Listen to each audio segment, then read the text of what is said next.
کے اپنا پرسہ فرزندان طفلان امیر مسلم کی بارگاہ میں پیش کرے۔ علامہ اون عباس حیدری، لاہور۔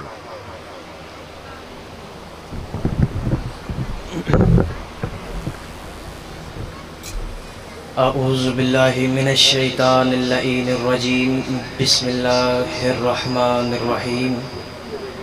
الحمد للہ المعروف بغیر رویتین الذی لم یزل قائما و دائما، اذ لا سماء ذات ابراج ولا حجب ذات ارتاج ولا لیل تاج ولا بحر ساج ولا جبل ذو لجاج والجفن ذو بجاج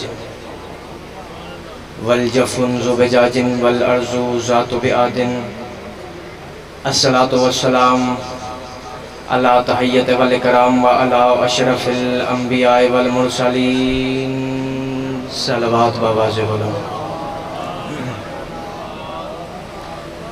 ثم الصلاة والسلام علی صدیقۃ الکبریٰ الرازیۃ والمرضیہ العالمۃ غیر معلمہ، ام القرآن، ام العلوم، ام الانوار، ام الائمۃ المعصومین، ام الحسنین و ام العباس مخدومہ کونین، سیدہ فاطمۃ الزہراء۔ اما بعد فقد قال اللہ تبارک و تعالی فی کتابہ المجید و فرقانہ الحمید وهو اصدق القائلین وقولہ الحق۔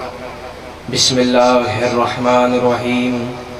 یا ایہا الرسول بلغ ما انزل الیک من ربک وان لم تفعل فما بلغت رسالتہ واللہ یعصمک من الناس ان اللہ لا یہدی القوم الکافرین، صلوات بآواز بلند۔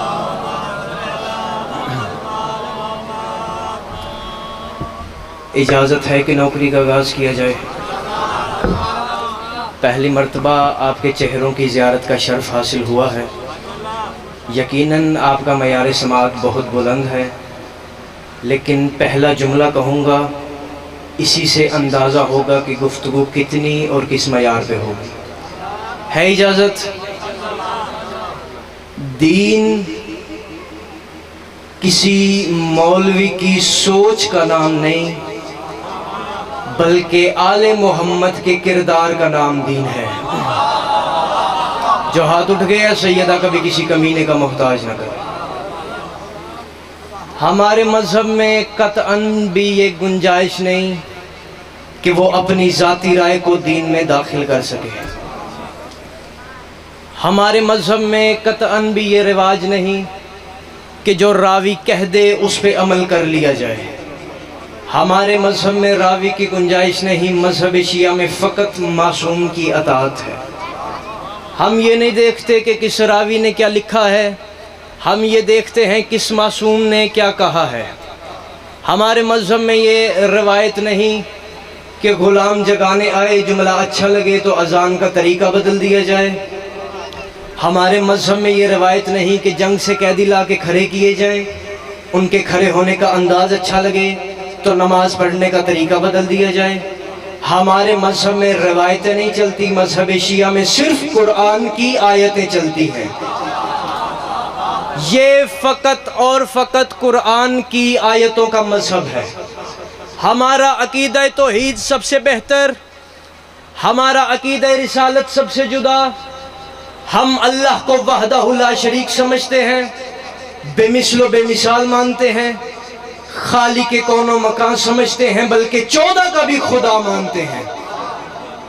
ہم نے اللہ کو اللہ مانا تو دنیا والوں سے علیحدہ، دنیا والوں سے جدا۔ دنیا والوں نے اللہ کو اللہ مانا تو ان کے پاس اللہ ماننے کی جو دلیل ہے وہ اللہ کی نشانیاں کیا ہیں؟ دنیا والے کہتے ہیں کہ ہوائیں چل کے بتاتی ہیں کہ کوئی اللہ ہے، سورج طلوع ہو کے بتاتا ہے کہ کوئی اللہ ہے، چاند غروب ہو کے بتاتا ہے کہ کوئی اللہ ہے، بارش برس کے بتاتی ہے کہ کوئی اللہ ہے، بچہ پیدا ہو کے بتاتا ہے کہ کوئی خلق کر رہا ہے۔ اس کا مطلب دنیا والوں نے اللہ دیکھا نہیں، بلکہ دنیا والوں نے اللہ نشانیوں سے ڈھونڈا ہے۔ دنیا والوں نے اللہ دیکھا نہیں، دنیا والوں نے اللہ نشانیوں سے ڈھونڈا ہے۔ اور میں بڑی معذرت کے ساتھ ہاتھ باندھ کے جملہ کہنے لگا ہوں، جن نشانیوں سے دنیا والوں نے اللہ تلاش کیا ہے وہ کام اللہ خود نہیں کرتا، اس کے لیے اللہ نے فرشتے رکھے ہیں، فرشتے ہوائیں چلاتے ہیں، فرشتے بارش برساتے ہیں، فرشتے رزق تقسیم کرتے ہیں، اسرائیل روح قبض کرتا ہے، اور جتنے فرشتے یہ کام کرتے ہیں وہ علی کے در پہ کبھی نوکر بن کے آتے ہیں، کبھی درزی بن کے آتے ہیں، کبھی فقیر، کبھی یتیم بن کے۔ اب ہم سے پوچھو ہم نے اللہ کیسے پہچانا؟ جب علی سر سجدے میں رکھتا ہے تب پتہ چلتا ہے یہ علی اور ہے وہ علی اور۔ جو ہاتھ اٹھ گیا سیدہ کبھی کسی کمینے کا محتاج نہ کرے۔ ہم نے جتنے بزرگ بیٹھے ہیں ان سے دعا لینے کے لیے جملہ کہنے لگا ہوں، ہم نے اللہ نشانی سے نہیں، ہم نے اللہ علی کی پیشانی سے ڈھونڈا ہے۔ علی کا جھکتا ہوا سر بتا رہا ہے کہ کوئی اللہ ہے۔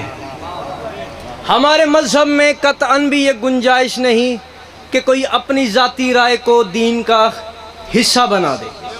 ہمارے مذہب میں فقط معصوم کی اطاعت ہے۔ آواز اپنے حلقے سے آئے، آواز بیگانے حلقے سے آئے، آواز اپنے گھر سے اٹھے یا آواز بیگانے گھر سے اٹھے، ہم اس آواز کو برداشت ہی نہیں کرتے جو آواز علی کے خلاف اٹھے۔ ابلیس کا سب سے بڑا جرم کیا تھا؟ بے شک سید، ابلیس کا جرم یہ تھا کہ وہ اللہ کی محبت میں آ کے اللہ کے امر کا، اللہ کی حجت کا انکار کر رہا تھا۔ کہہ رہا تھا اے اللہ میں تجھے تو مانوں گا لیکن تیرے بنائے ہوئے کو نہیں مانوں گا، تجھے میں چپے چپے پہ سجدہ کروں گا لیکن تیرے بنائے ہوئے کو سجدہ نہیں کروں گا، تو جتنا چاہے عبادت کروا لے۔ ابلیس اتنا بڑا جاہل عبادت گزار تھا کہ اللہ کی محبت میں آ کے اللہ کے امر کا، اللہ کی حجت کا انکار کر رہا تھا۔ ابلیس کو دعویٰ بھی اللہ کی محبت کا تھا، انکار بھی اللہ کے امر کا کر رہا تھا۔ ابلیس کو دعویٰ بھی اللہ کی محبت کا تھا، دعویٰ بھی ابلیس کا اللہ کی محبت کا تھا، انکار بھی اللہ کے امر کا، اللہ کی حجت کا کر رہا تھا۔ اللہ نے ابلیس کی گردن میں لعنت کا توق پہنا کے 1400 برس بعد آنے والے ہر مسلمان کو بتا دیا کہ جو بندہ جس دور میں میری محبت میں آ کے میری کسی حجت کا انکار کرے وہ کل بھی لعنتی تھا، وہ آج بھی لعنتی۔ جو بندہ کسی دور میں میری کسی حجت کا انکار کرے وہ کل بھی لعنتی تھا، وہ آج بھی لعنتی ہے۔ لوگ کہتے ہیں کہ جی ہم نبی کو تو علیہ السلام کہہ سکتے ہیں لیکن محمد کے علاوہ ہم کسی کو علیہ السلام نہیں کہہ سکتے۔ اب جاہل تم محمد کو تو علیہ السلام کہتے ہو، اسے علیہ السلام کیوں نہیں کہتے جس کے دروازے پہ خود محمد سلام کر رہا ہے؟ علی علیہ السلام، فاطمہ علیہ السلام، حسن علیہ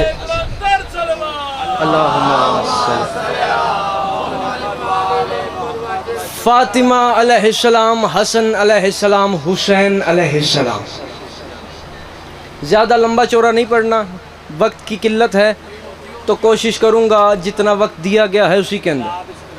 ایک روایت میرے ذہن میں آگئی کہ میرے مرشد امیر المومنین منبر پہ تشریف فرما تھے کہ ایک میرے مولا خطبہ دے رہے تھے کہ دوران خطبہ ایک مشکوک سا بندہ مسجد میں آیا اور کسی کونے میں آ کے بیٹھ گیا۔ اب مولا علی فرما رہے تھے دو حسرتیں مجھ علی کی جو کبھی پوری نہ ہو سکی، جتنا مجھ علی کے پاس علم تھا اتنا کبھی کسی نے پوچھا نہیں، جتنا میں علی سخی تھا اتنا کبھی کسی نے مانگا نہیں۔ سلونی سلونی قبل ان تفقدونی، پوچھو پوچھو مجھ سے اس سے پہلے کہ میں تم میں نہ رہوں، میں علی زمینوں سے بہتر آسمانوں کے رستے جاننے والا ہوں۔